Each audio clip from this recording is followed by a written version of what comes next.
All right. Got it. Go ahead, man. All right. Good night, man. Listen, y'all almost didn't get a show tonight. We was busy talking back behind the curtain. You almost didn't get a show tonight because we were so busy talking about things in relation to South Florida and culture and history. But it also will put us in a good place of what we're going to be talking about tonight. Tonight's topic.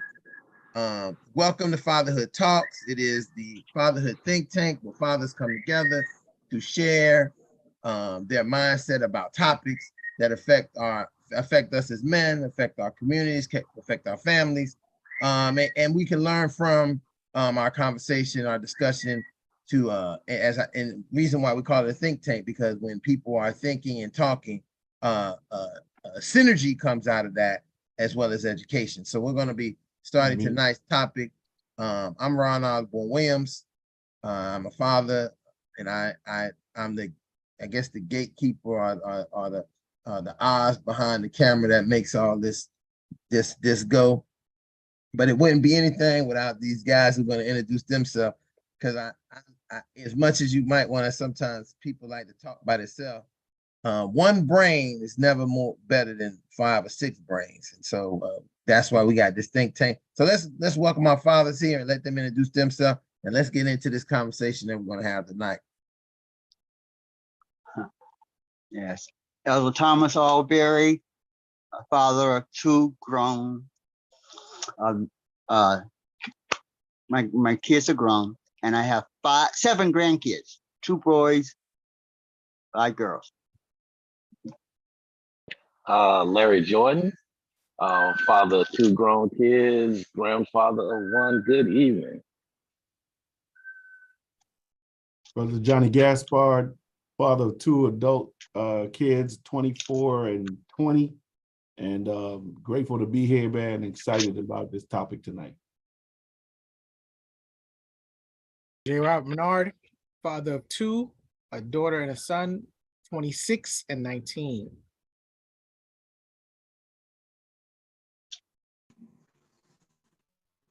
Donald Jones, father of 2, 13-year-old daughter and a 12-year-old son.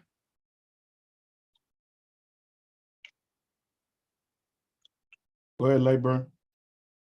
Good evening, gentlemen. I'm Lionel Lightborn, father to a tribe of 7 young adults, 4 young men, 3 young women, and a granddaughter. So it's always a pleasure being here.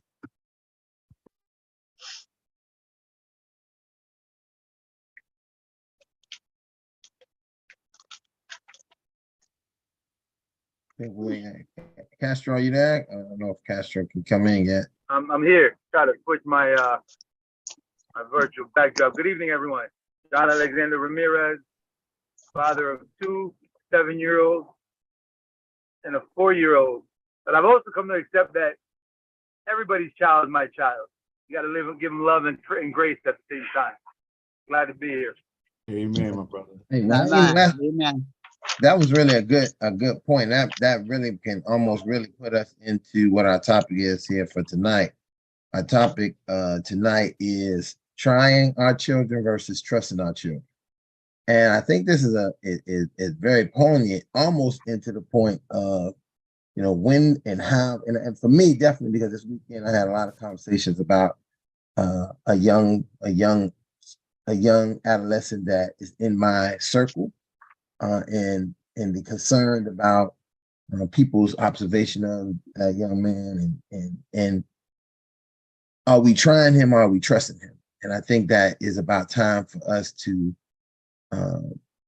start trusting him, because I think at some point I feel like everything is rote commands. He only responds to what we command him. He's not using his brain to think objectively what he should do on his own. And that's something I think a lot of people may not even think about when we're thinking, trying versus trusting and looking at all of these dynamics. But I hear everyone probably have a different opinion and look on how it operates. I know personally, it's poignant because I'm very concerned about him because he's a young Black man, and some of his behaviors are ones that I feel is not going to serve him well in this world. And some people may understand and know what I'm talking about. It's not a whole detail on this situation, but I think Chris Rock says it better. He says, people, the world will take care of women and take care of children, but man, you on your goddamn own.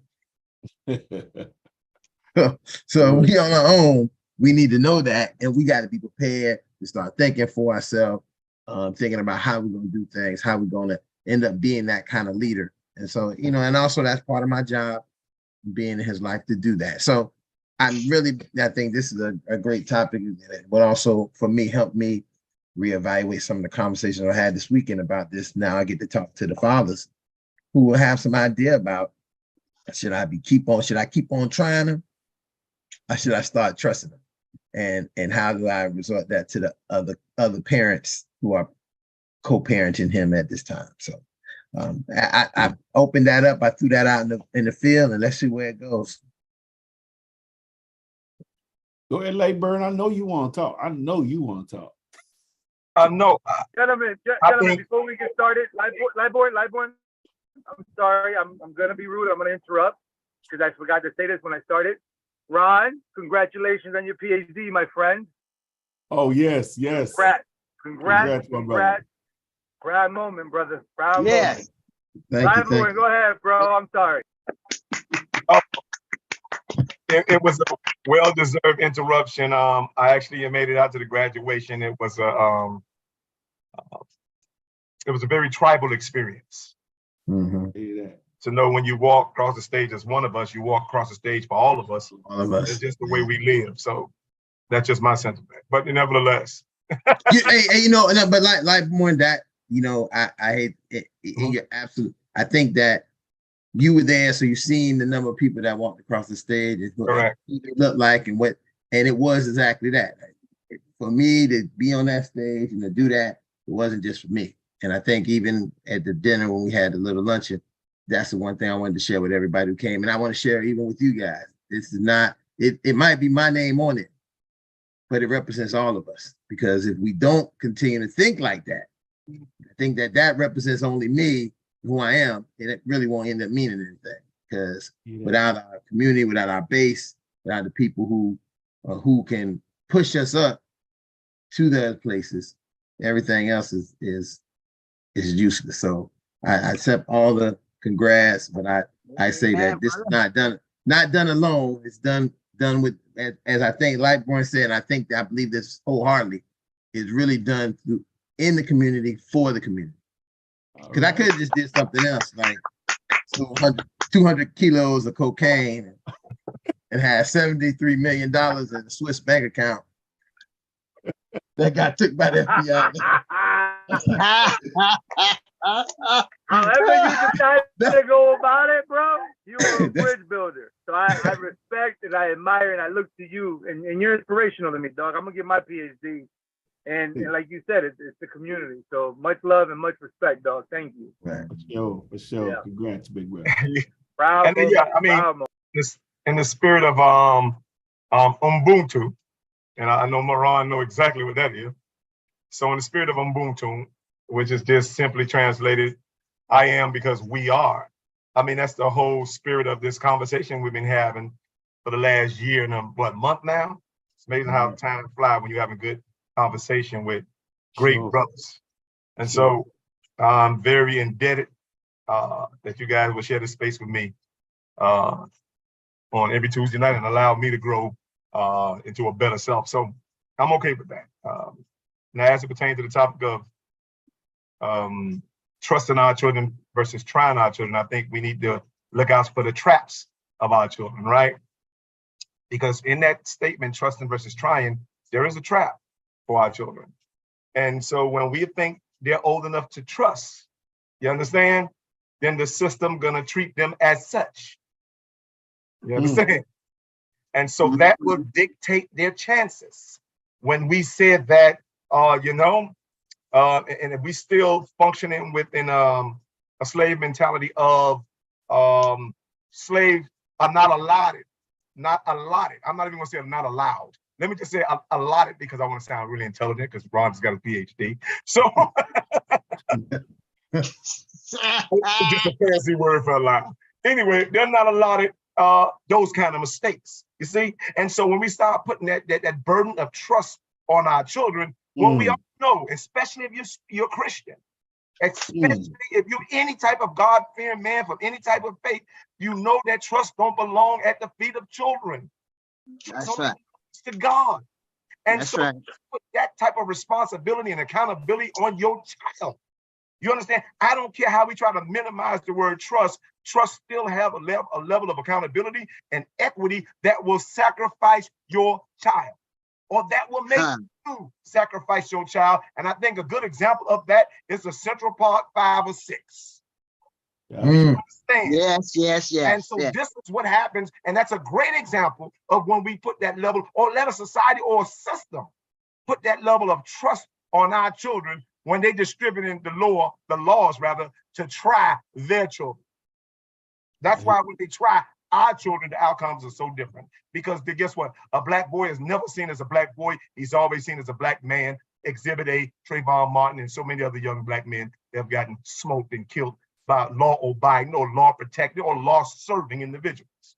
You understand? So when we think about trusting our children versus trying our children, I think there's a vicarious dysfunction, right? That adults have. You understand? That make them put a responsibility on the child that actually wasn't designated for a child in the first place. And so that's just me. Y'all gotta forgive me, I'm feeling a little stinky right now because I've been dealing with this JA thing all weekend long, trying to get him back to his humanity the way they crucified that young man. I hear you. Oh, hey, why did you? Well, you should. Why can't you keep that quiet? Because I think that, I think this is a perfect example of what we're talking about, trying and trusting. Because I know 100% surely that if Kevin Love decided to go out and shoot guns and film it on Honey, it wouldn't be that much of an issue about having firearms, being that firearms is the Second Amendment right that everyone promotes that's so important. And we as a community are even supporting this idea that it's criminal for him to have a firearm. That's where my problem comes in this whole firearm thing, that him having a firearm means that he's criminal. When is everybody in the whole state of Florida gonna have a firearm come May something? For real. July 1st. So I mean, it has hurt me, and that will be the topic of my show on Thursday, Therapy Thursday, because I have a major concern about that. That what we are even saying, he better be careful, he'll lose his job, he'll lose his money and lose those things. But listen, those things he could lose anyway. True. You know, but he might be trying not to lose his life. Yeah, that may be the case. And you know what? It goes into what I was going to say. So that's a perfect example, because I think what happens is that when we think about trying and trusting, especially when we talk about our kids, we will always be trying them. We'll never be trusting them, because every experience that a kid's going to have is going to be a brand new experience to them. And until they've gone through an experience, you can only hope that they make the right decisions versus trusting them to make the right decisions, because there will always be an influence of outside forces battling what they were taught at home versus what they feel is what is important to them. So now you got these three things pulling at them. So it's always going to be a try, and you can only hope, not trust, that they're going to make the right decision. Good point. And then the whole point of the trust piece for me is when they make those decisions, and let's just say it doesn't go their way, they can trust that we will have their back. Yeah. Good point there, my brother. Good point. When Lightburn used the big phrase vicarious dysfunction of adults to have the responsibility on kids, that should be an adult responsibility. Most people probably wondered, well, not on here, but a lot of folks try, what are you talking about vicarious, right? But when I sit down and I think about everything we're talking about here and what Gene just said, that it is so perfect, because even as we're looking at what's going on with the whole John Morant thing and us trusting, you're right, Gene. How do we put it on them or trust them to make right decisions when they've never experienced something? I mean, if you haven't experienced it, it's hard for you to make the right decision because you've never done it before. So it takes an experience. And even when we as adults are going through something, we try to help them avoid the pitfalls we've gone through. That's the goal as parents, to help our children not make the same mistakes we made. But for them, a lot of times we still don't trust them until they make that mistake, because we're sitting there hoping and praying and thinking that everything we said they will follow. And then Gene said, however, they've got these outside influence, then they got their own internal issues that they're dealing with as to what's right or wrong. So how do we trust them without them having the experience? So I think that's the biggest thing for me in every aspect that we deal with in this life when it comes to our kids. And I bring up the John Morant thing, and I think, and I'll share this, Ron, I think the biggest issue, I think, in our community as to where you're hearing a lot of the negative feedback with what's happening with John Morant and the weapon situation is because we've seen so much killing of our young brothers and sisters with weapons in our community. And when you have someone who is in a position that John Morant is in, and it's not like he's out hunting, okay? We don't see him with the gun out with the green jacket on and the camouflage face mask trying to shoot a deer or hunting for pigs in a wild. He is brandishing a weapon seemingly without any type of control or mindset of what may happen for the weapon. That's what it's looked like based on the videos we've seen. So I think that's really the reaction of the Black community as a whole, not really about what he could lose or anything, but more so what is happening in our communities, and to see this young man seemingly handling this weapon in the manner he is. Had he been handling the weapon and talking about Second Amendment rights and how he's a NRA card carrier, I think it'd be different. I think he'd be treated different. At least that's my mindset. I might be completely wrong. But when we talk about trying and trusting, again, here is Ja making mistakes because he doesn't know better, hasn't experienced. The first time I say, yeah. The second time around, I don't give him the same benefit of the doubt. And I'll stop there. Well, I'm going to give him the benefit of the doubt, and here's why. Please. Because that's the good thing about this show. We don't necessarily have to agree. As a matter of fact, I am not. Matter of fact, he has so much unlimited forgiveness when it comes, at least from me, and from the Black community. I mean, the level of racism that Black players experience in the NBA and the unlimited forgiveness they give to the NBA. You got Phil Jackson, what is his name? Phil Jackson, racist ass. I'm talking about the one who played what he was, a Laker coach or whatever. Yeah. He's everybody coach. Lakers. Right. Correct. And all of a sudden, I mean, and guess what? They tolerated, not a matter, they went further. They more than tolerated him. They loved it. They love that undercover racist. You understand? And so I'm not going to paint a picture. First of all, I had to ask, what law did he break? Well, no, he didn't really break that law. I said, so it became illegal for a Black man to enjoy his guns when you have white lawmakers brandishing their guns after mass shootings. You understand? And we never vilify them. But here it is, Black man enjoying his right to his gun.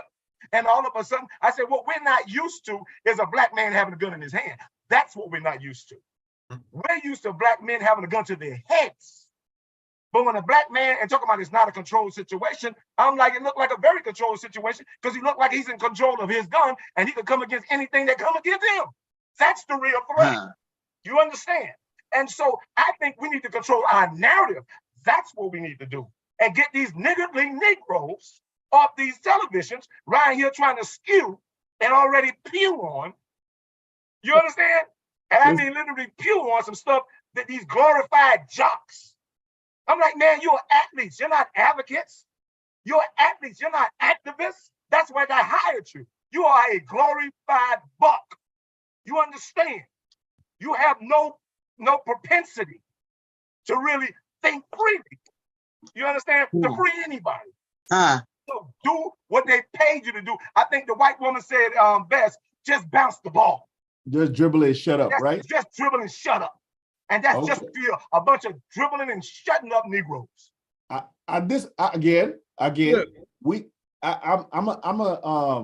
a disagree in a calmer voice than Lightburn did, because we could all hear him shouting through the Zoom. You know, I was hurt. You know, I had to step back and my chest was hurting. But Lightburn, my point on this is when Charles Barkley said he's not anybody's role model, despite his position, he is not a role model. And I think it's naive to say that. I thought it was very naive when he said it then. And I think it's naive when he kind of behaves the way he does now. But coming back to Ja, he is a role model. No matter how much we want to carry him, look at him as a glorified buck, he's just a basketball player, whatever the case is, how white America may look at him. In the Black community, we see a young Black male who's doing great things. And our children, sadly, because many of them don't have positive role models immediately in their household or in their communities, look at him as somebody that they want to emulate. So if Ja could be out there wielding a gun and not necessarily talking about and this is just because of what we've seen. It's not a situation where he's talking about gun use, having a gun, being a Black male in America, carrying a license, all of those things. We just see him in these videos seemingly brandishing this weapon. And again, he's not the average white dude, and he's definitely not the average Black guy. His accessibility to the marketplace, his ability to actually voice an opinion and communities hear him and actually do what he says is different than you and me. So I say that about who he is being more of the issue with the gun toting than necessarily him being a Black male. If, as Ron said, had it been Kevin Love simply in the club or doing the same thing with a gun, would he have been looked at the same way? Maybe not, because we one ain't gonna give a damn about his Kevin Love. We won't care. So, but we care because it's Ja, he's Black, and our children are impacted by him. So that's why we are voicing it more so than what white America would. At least, again, that's my opinion. But let me answer. I was thinking. No, go ahead, Rohan. Go ahead, Rohan. Is this a case of guilty until proven innocent, or innocent until proven guilty? Well, I don't think it's not that. It's not either or. What it is, I'm gonna tell you what it is for me. He's tried in the court of public opinion, so it's exactly that. Exactly. No. It's what it is for me. It's location. That's it. He's in the club drinking, toting a gun, and showing it off. Irresponsibility. He's in a car on a highway driving, pulling out a gun. Irresponsibility. That's what it boils down to me. It's not a matter of whether or not it's location. If he was in his home showing off his gun, saying, yo, this is what I got, blah, blah, that's perfectly fine. But it's the environments that he was doing what he was doing that shows the irresponsibility. And that's where this whole topic of trying and trusting comes in, because again, we look at him, but you got to think he's still young. He's fresh out of college. He's just in the NBA. We look at him as a Black man, but he's a young Black man who's still trying to experience life, who's still making stupid bonehead decisions because he's not out of his adolescent brain. Yeah, and we have to acknowledge that and understand that. Brian, go ahead, doctor. So I want to touch on when we touch on this, we have to touch on the whole systematic part of Ja. Because I think that a lot of people are looking at this in isolation. First of all, Ja got a father. Yeah, he does. He sure does. He has a father who's at the game every week. That's right. Every game. Who was ready to fight Shannon Sharp at the basketball game. So you already get an idea. That's right. Saying something to his son. Ja's father was ready to fight Shannon Sharp, a person who clearly they probably not the same size or what have you. So put that in there. He's a father. The second thing is, I think you said so correctly, Gene. he is a young person. And our young people today, this is what they doing on Instagram. So Yeah. here we are saying that John has to not be like everybody else. He got to be what you want him to be. And I know it's not, I know in many instances, it seems very careless. It seems all kinds of ways, but I have to so much go with Lightborn on this. We have to stop saying, you got to tell us how we got to be and what we got to be. Because that continues to put us in a box, and then everybody else can do whatever they want. Only people get told what we got to be and how we got to be is the descendants of slavery, enslaved people in this country. Everybody else get the freedom to do whatever they want, however they want. Oh, it's no problem. Oh, it's great. Oh, that's them innovative. Everything we do is criminalized. You know, yes, he is in the club with a gun like this, but he also doing it on video with music playing. So it is a part of this whole video, you know, drill type music culture. And yes, the outcome of much of that is death and shooting in our community. But that's not the only crimes in our community. People ain't look at that. Anybody said about, listen, white boy shot these old 72-year-old, 80-year-old people, plus the police officers, same age, about the same age as John Morant. Yeah. And we up in arms about John Morant, you know, really what I call flogging. That's what we do. We know young people, we flog, we get in our car, we cruise around, we do a lot of things as young Black people that other people do now. That's cool, but we still getting penalized for it. And I have been thinking that initially my mind was, oh, why would he do this? Why would he do this? But I seen I seen people come like he has a responsibility. He had to do this. He need to do that. And one thing I keep everybody saying, you're gonna lose your money. You're gonna lose your money. You're gonna lose your money. He about to lose his job. 39 million. And we focus so much on that. Money don't mean nothing. Listen, this is why that's why we still in the same place we were before the Civil Rights Movement. Because we worried about money. Instead of getting equality. That's my problem. But you know what? I think that this is really all about control. Okay? This is control from the system. In other words, they telling John Morant, you're not just a typical Black man. Okay? We allowed you to get to a certain level. But you know, like they used to tell us all the time, but for every different level, there's a different devil. Okay? And so what they're saying is that John Morant, there's certain things you can do and cannot do because we are allowing you to make this money. Because what you're doing now, if you're brandishing a weapon, you're telling every young Black man in America, you can brandish a weapon also. So guess what? They're paying me $40 million a year and I can still do what I want to do. And they're trying to tell him, no, you're under control. You are not free. You think you're free, but you are not free. Okay? And because we are giving you this money, that's why they threaten to take the money. Yeah. Okay? Because it's just a control tactic.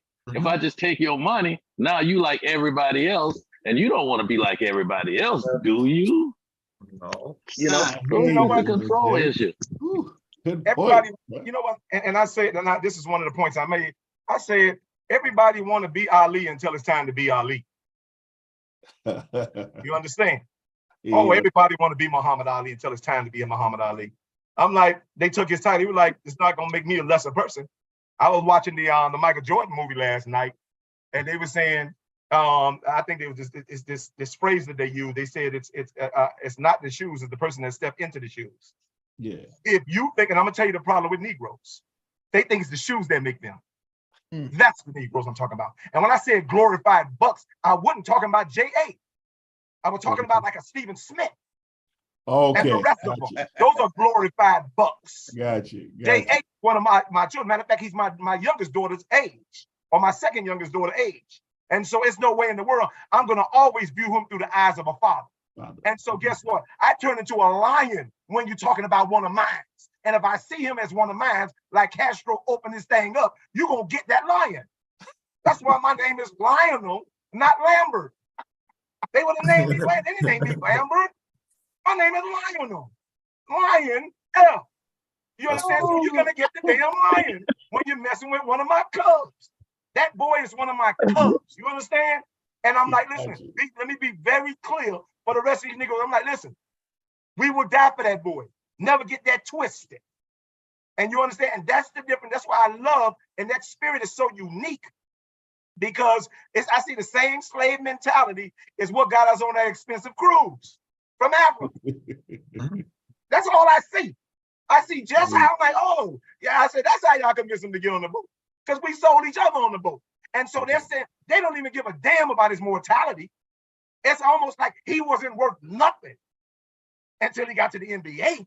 And so it's monetary, it's not mortality. Hold on. This boy been living for 18 years. What is mortality worth? You understand? And you around here trying to put more value on his monetary value than his mortality. That's why we're dying. You understand? So we're going to say that it's not the guns and the Chicago gangs that's killing them. It's that old sorry-ass black narrative that's killing them. And so, again, I've been dealing with this all week. But again, it's more shopping and well-tuned when I get on Twitter. I just wanted to say one more thing real quick. And then just kind of bring this full circle.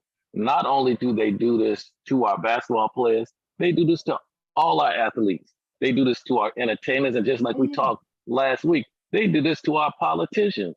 Why do you think with the politicians, they cannot speak to something specific, namely the Black agenda? You'll never hear them speak about the Black agenda, ever. The reason why, they told you cannot speak about the Black agenda. You can speak in general terms. Okay, we're going to talk about Black, brown, LGBT, female, blah, blah, blah. You know, they can speak in general terms, but they're not going to let you speak specifics because you're talking about empowering your people. Yeah. They'll never allow that. They'll never allow you to empower your people. And if they put you in a position, they say, we will take you down. Because there's certain things, like, and if you just listen across the board, I don't care, anyone who's making any money, they are under control. And there's certain things they can do, and there's certain things they can't do. You know, when you if you watch the basketball players, okay, when they're signing, listen, I have nothing against, for example, James Harden with this young man who got struck down in a shooting, and he's trying to help this man. I have no problem with him helping this young man. But guess what? Yeah. But there are Black issues that you can address. Why is it whenever they sign in a pair of shoes, they're giving it to somebody else? Why you can't give it to a Black child as well? I'm not saying the discriminate. I'm only gonna give it to Black kids. I'm saying, no, let's be inclusive. No, you start signing something. And when you start having issues, address Black issues as well as addressing everyone else, but be more specific. But they're not going to allow that. That ain't happening. They'll take all their money. Oh, yeah, the money going to be impacted by that because you have a lot of non-Black people that's contributing to that financial gain. Talk about that trying. But hold on. They're contributing to their No, listen. And this is the problem why the system is screwed up. You wouldn't have no financial gain to make if he wasn't out there running up and down the court. And I agree. It's this idea of I'm doing you a favor. You ain't doing no favor because they can take that to the park and they can go to the Rucker and charge money ball out and make that money. Never come to any stadium. We're coming back to what you said when you were talking about your doctorate. It wasn't about me. It was about us. Got me?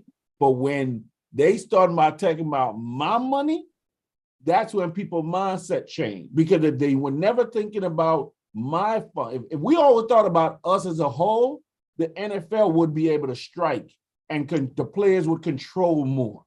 The NBA would be able to strike and control more if they thought about us as a whole. But when you have LeBron James making the kind of money, LeBron could be willing to do one thing, but you got this kid who's a brand new rookie in the league. He might not be making that kind of money, or a free agent, like, whatever kid may be in the league. So he's more concerned about his everyday dollar and how he can get it to work than the kid who's making the money. So I do agree with what you're saying, but I'm saying as a whole, right, the majority of people who's bringing the money to the table don't look like us. So they're not going to fight that, as one way say, bite the hand that feeds you, which is sad but true. So that's why you don't get a lot of people being Ali. You get more Michael Jordans than you get Ali. That's as simple as it is. Because But people here's the stuck on thing. the, hold on, let me get this person out. See, only God knows. Oh yeah, how only to God make knows it that up. they hand up. My bad. And I don't know. You go ahead, my brother. You know who I am. I know this is relevant to the conversation, but not necessary. I was just looking at this article early this morning before I went to work, and I'm thinking, and I'm loving what Kanye West is doing, just in case y'all don't know. Kanye West decided to open up a physical store. Right by And the Adidas store. And his thing is, he's going to open up a bunch of stores throughout, well, and I love his mots, where that, yeah, I use that word, that he's going to open up right next to Adidas store. I just love what he's doing. And that says a lot to me, because if we're talking about power and control, he already got a brand. He has a brand. He don't need Adidas or anybody. And really, if you see what he's selling, them Yeezy shoes or whatever for all that money, and I will never pay that type of money, but I do support a brother trying to make a hustle, whatever, regardless of how I feel about what's going on in his life. But I wish, the best for him. But that's what I'm saying, that sometimes we can go out there, and when people say that you crazy or whatever, sometimes you got to say, bump whatever they say. I agree. Just go out there and do that. So I just had wanted to bring that, into the conversation. That's it. Yeah, but a lot of people don't think, you're right, and a lot of people don't think like that, sadly, unfortunately, in our community. And I'll show this before, and I'll switch off. I'll let one of y'all go. If y'all notice, Andrew Gillum was in the news recently as he was tried for fraud, going fraud and things of that nature, and lying to the FBI. He went to trial, and fortunately for him, he got found not guilty on the lying to the FBI and got a hung jury on the fraud charges. Right. Well, today you didn't hear nothing about it because it was like the snippet at the bottom of the back page, but the prosecutor decided they're no longer going to try him on the hung charge, the fraud charges that will come back as a hung jury. So they're going to drop all the charges now against him, right? But you didn't hear nothing about that. You didn't hear a word about that. But you know that Andrew Gillum is now, even despite some of the choices he's made, he's now tainted. Yes. Even if he didn't have the other scandal, this alone tainted him, even though they dismissed everything and he was found not guilty. So you again talking about control, trying, trusting, even in that scenario right there, he was tried and his reputation damaged in a manner because of who he is as far as a black male that had a lot of opportunity in Florida politics. And now he's where he is. And I hope that we will continue to support him at some point in reference to hopefully mentally, even though some of the choices he made wasn't what we would support in our community. I hope that we're able to do so and hopefully get him in a position positive again for the future. And I'll leave it at that. Castro got his hand up. I agree with you, man. Thank you. I have to love, I always love Lion, King Lion, his perspective and his enthusiasm of how he stands up for the community. You're right. It's our children. I want to throw something in here. Is our youth or our young adults or even us, are we behaving this way because of the lack of the leadership of fathers in the community, right? We can't say that the young man is doing that. He has a dad, but then also it's how the community around us validates us, right? We move how we move because of the men in our lives, and not necessarily our father, right? My father is my dad, but I also have frat brothers. I also have other men in my life that I hate this. You know what? Fuck it.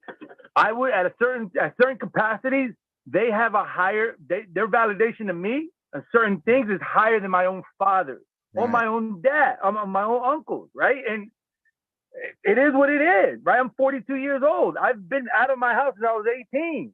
I've cultivated different relationships. I've built different things with different men, all for the hopes of validation from a male, right? That's what we always need and we crave. And I have to agree with Lionel on this, because at the end of the day, is our children. He is a young man, and we have to be able to corral ourselves. Going back to everybody wants to be Ali till it's time to be Ali. As a man that's kicked over grills at barbecues and started a lot of and has been that guy, not everybody wants to be that guy. Not everybody's built that way. Everybody thinks they are till the shit hits the fan, right? So it's you're built that way, you're cultivated that way, and you have a support system that has given you the resiliency. I go back to resiliency and the character, because your community supports you. So therefore, when you show up, I represent whatever you represent, because that's your character. That's who you come from. That's the village, right? And I just believe that it's not a lack of that. It's our misplaced alignment to certain things, right? There's certain times that even our boss, we look for our boss because he's paying our paycheck. We validate what they say over anything else. We might even disagree, sell ourselves out for the dollar because that's what we need to do to get that paycheck, right? So I throw that in there because at the end of the day, it's how we as men cater and take care of ourselves, and then how we take care of our youth.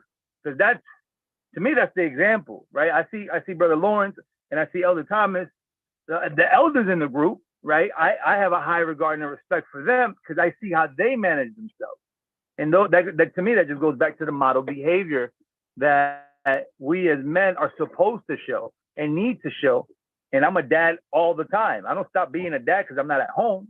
Real. The way I behave is dad-like, loving and kind. I will flip the fuck out, but I also love you.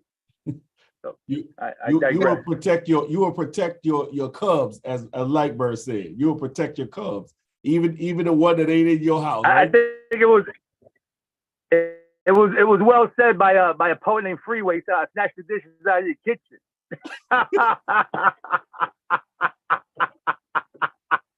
No, you didn't. But you know what? Well, you know what? I want to address what you said, Castro, because I think I understand your point and I agree with your point, and I want to try to bring it around because yes, as men, we are craving another man to tell us, hey, you know what, you're doing something good, right? Yes, he has a father in his life, which who knows what his father taught him as an upbringing. But like I was saying before, you do have the different pulls, just like you said. You have the pull of community, you have the pull of your friends, you have the pull of your house, right? And then you have your pull of yourself. And all these things play in your mind every time you make a decision, right? Now, which one pulls the most is what guides you to the decision that you're going to make. So his father could have been a great role model for him, right?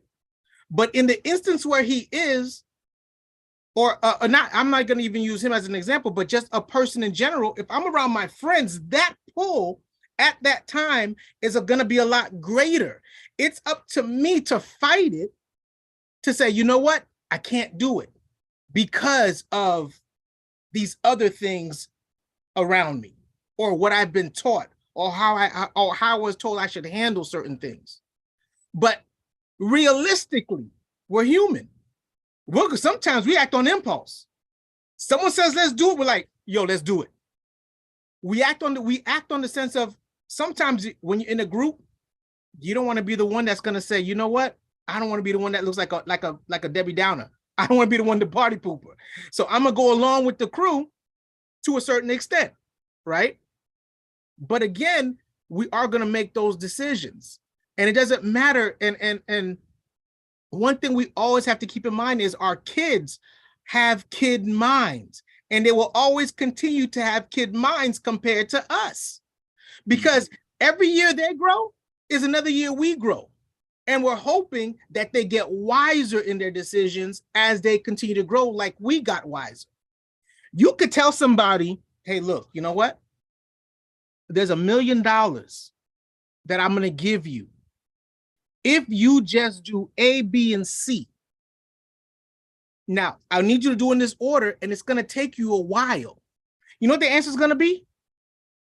Well, what's the faster way to it? There is no faster way to it. I'm giving you A, B, and C. Go get it.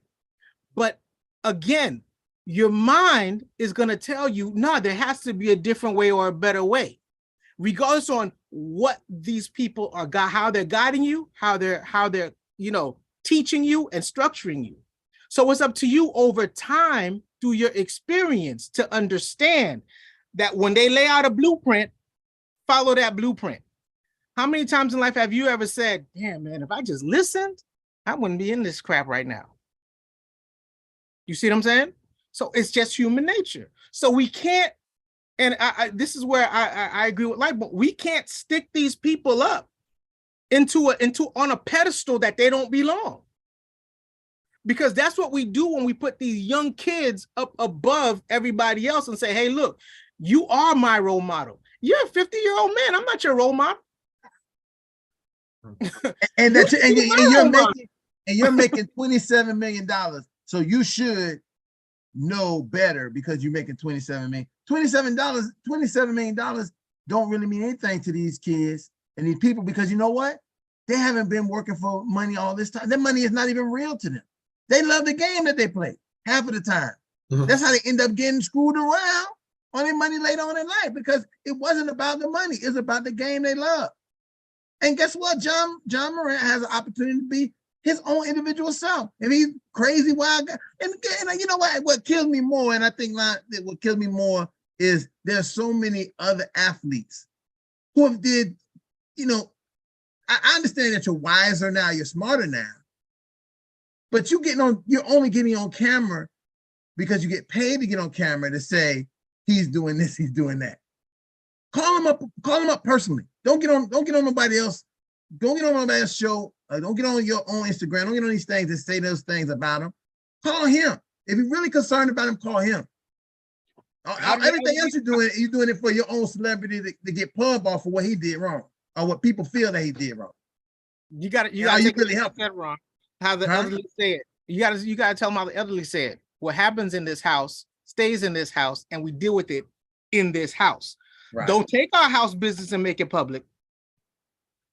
And that's the thing that they're doing, is they're making house business public. And I agree with you 100%. You take them to the side and say, hey, look, you know what? These aren't the wisest choices you could be making, because how everyone's going to view you. It's not so much you're doing something wrong, it's the viewing. And until we change, I'm gonna use what Lightborn says, until we start to work on the narrative and change the narrative to what we know it should be, not what we think it should be, but what we know it should be, nothing's ever gonna change. And everyone's looking for a Muhammad Ali. We don't need a Muhammad Ali, we just need a collective mind. We need a bigger think tank, because we can't be the only ones in this world that think like we do. But he could say, I don't want to. He could say, I don't want to. I want to keep doing this. And guess what? We need to respect that. That's what he want to do. That's the problem. He doesn't have to be. He doesn't have to follow what I think he should do, because that's going right back into this. Into to me, it go back into the mindset of get into the place that I want you to be in. Because a lot of times the place that we as a people want our people to be in is not our own. Is the one of somebody who is superior to us, who telling us to be in. True.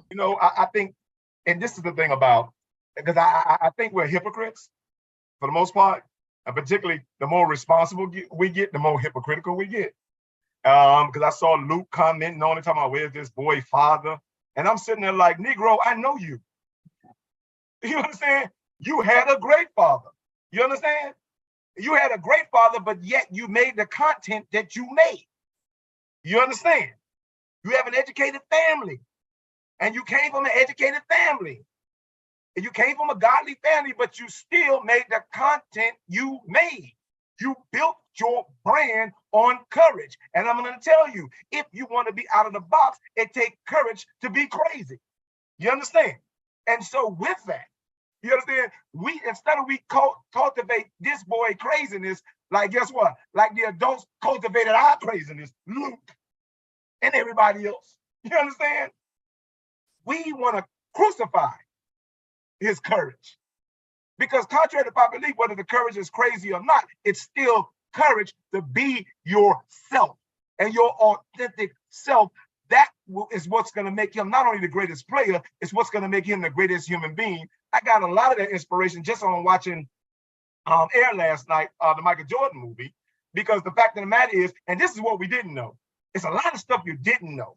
We think, oh, Michael Jordan was just always smart, blah, blah, blah. Michael Jordan was very straight hip-hop, so influenced by Run DMC, he would not side with nobody but Adidas, no matter how much they tried to exploit him. It was his mama, talking about the lioness, that actually had the foresight to cultivate the deal that she cultivated for him that gets him paid $400 million a year off of Nike. You understand? Y'all really got to watch the movie. It's on Prime. It's really good. So, say shameless plug. So, being that as it may, we can't have our ancestors, you understand, cultivating us in the courage or the craziness of our courage to make sure that, guess what, we never get crucified, and to make sure our courage get to full fruition, rather, so it can, guess what, cultivate somebody else's courage later on. And right now, you got cultivated in your courage and your craziness, which made you great and made your brand great. Here you are trying to tear down this man's courage because it don't look the way you think it should look. Something is fundamentally dysfunctional and disingenuous about that, and that's the problem I have. Well, Lionel, we talk about a quick one. We talk about people hurt people. We know that guns have been in use today. In today's world, guns are being used just to prove a point on social media. Many of these children are when asked, why did you do this? They mention social media. How do you explain? I understand the fact that he has the right to be himself.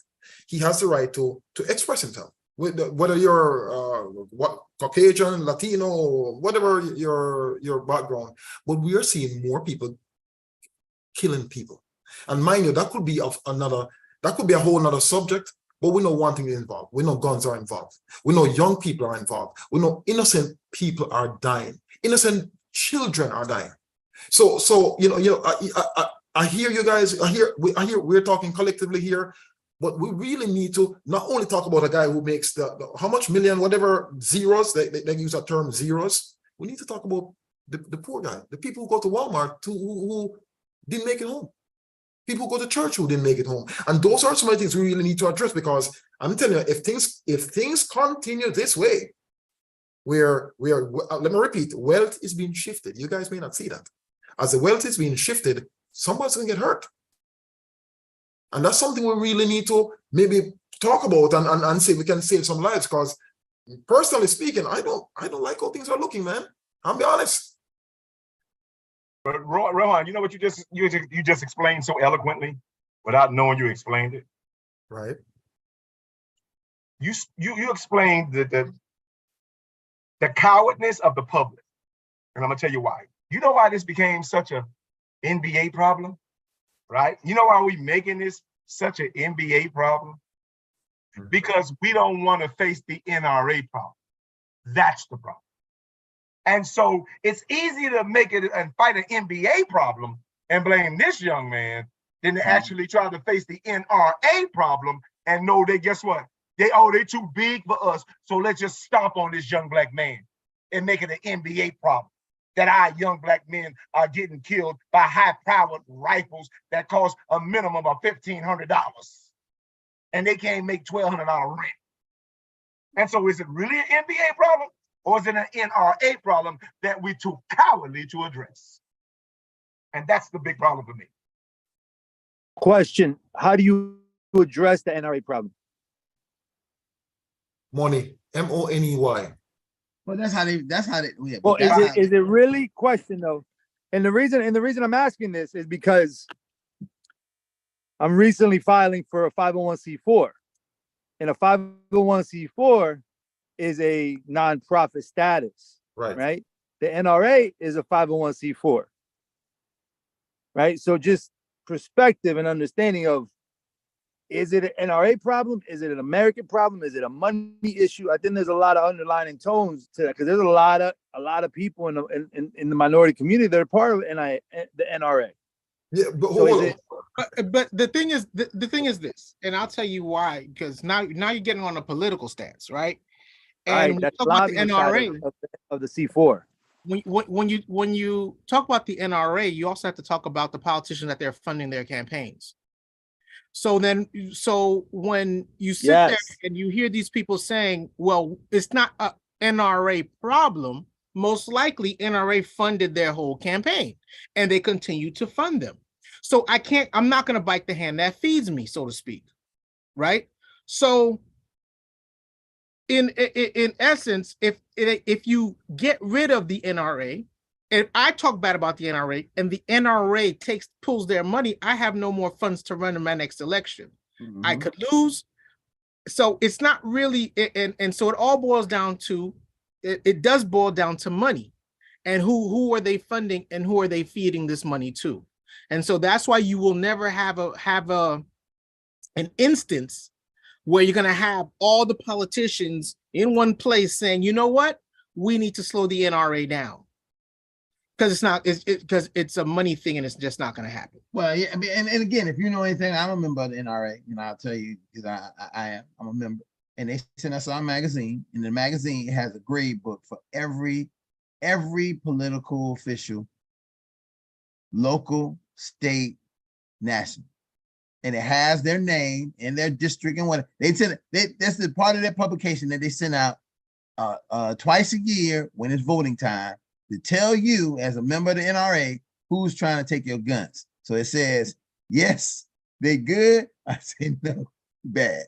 And it is about 7 to 8 pages that you can pull out of the magazine. You can pull it out of the magazine and take it with you to your local polling station, and then say, okay, they want this person want this, but this person want to take my gun. And you chip.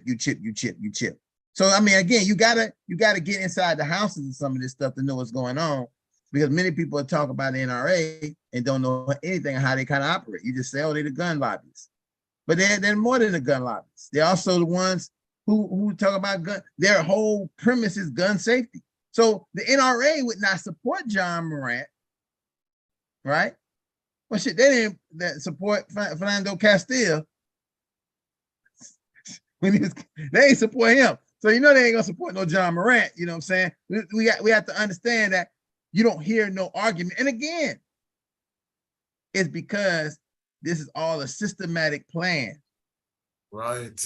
Not a conspiracy plan, systematic. I like that. There's a difference between talking about conspiracy theory. No, this is systematic.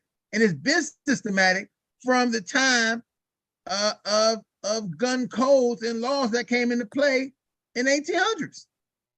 It's not nothing new. Listen, the Black Panthers did the same thing John Morant did, flashed their guns on the Capitol in Sacramento.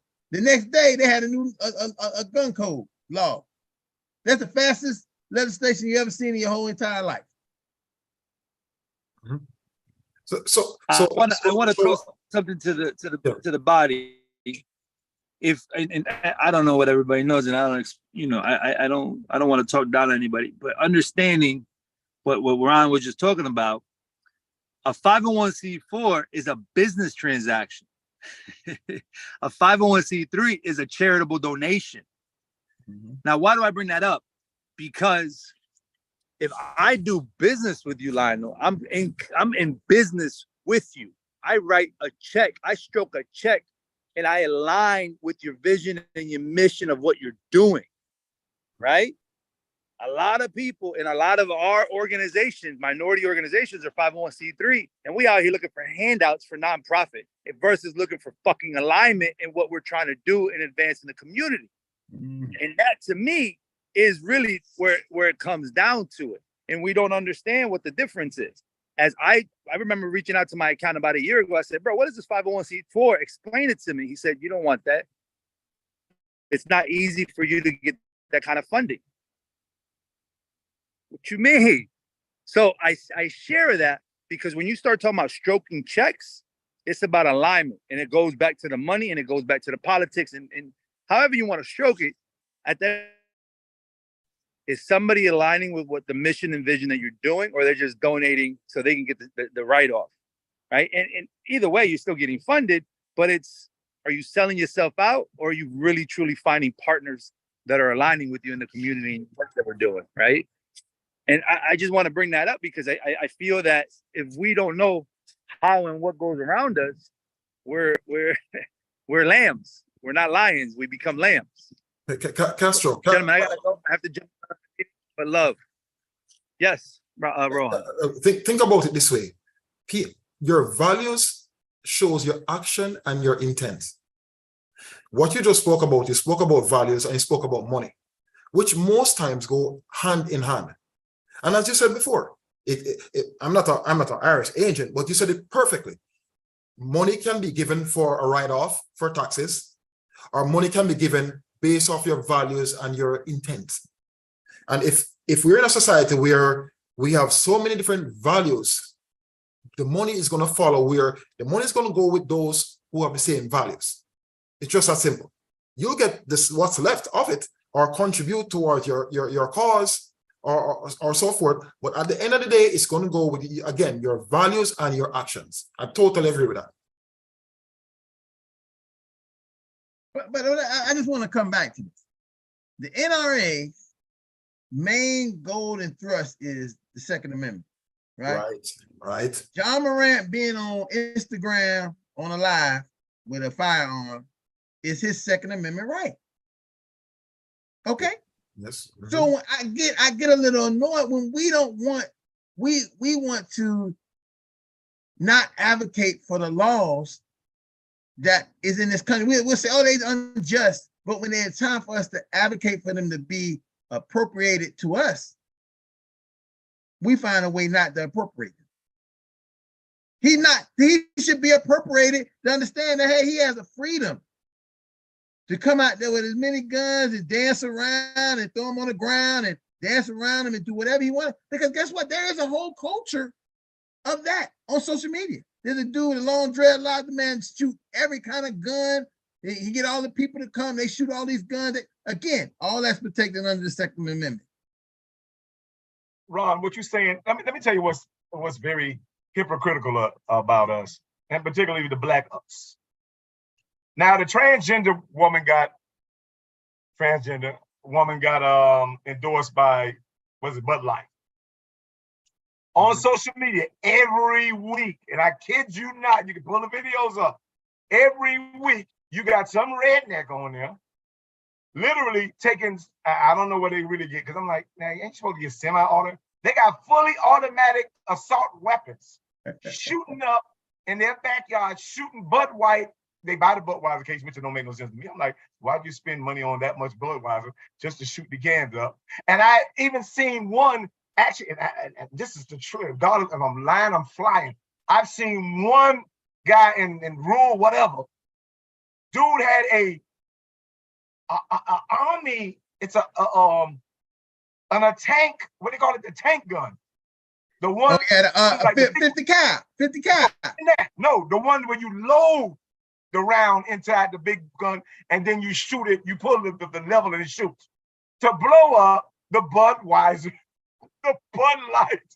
You got to understand. And so for us, I'm like, now this has been going on leading up to Morant. You understand? I'm sitting there like, wait a minute, wait. These guys was using every type of assault weapon known to man. I'm talking about some of the most outrageous guns that has no right in a civilized society to blow up beer cans simply because one particular beer company endorsed a transgender person. That's right. And all of a sudden, this guy, one basketball player, riding as a passenger in his car, whatever he was doing, singing a song with his Glock in his hand and just blah, blah, blah, blah, blah, doing what a young man his age would do is more threatening, you understand, than somebody with literally a military style who's saying that, listen, if you guys don't stop endorsing transgender with this particular beer, this is what we're going to do either to your beer company or the transgenders. To figure out which one is more of a threat. But you have Negroes to get on there. Oh no, he's supposed to. And I think the problem with Negroes is, and I'm talking about the upper echelon Negroes, supposed to be the intelligent Negroes. The problem with them is this: he's supposed to be behaved. Because that's how we like our Negro leaders, well behaved. They don't have to do anything.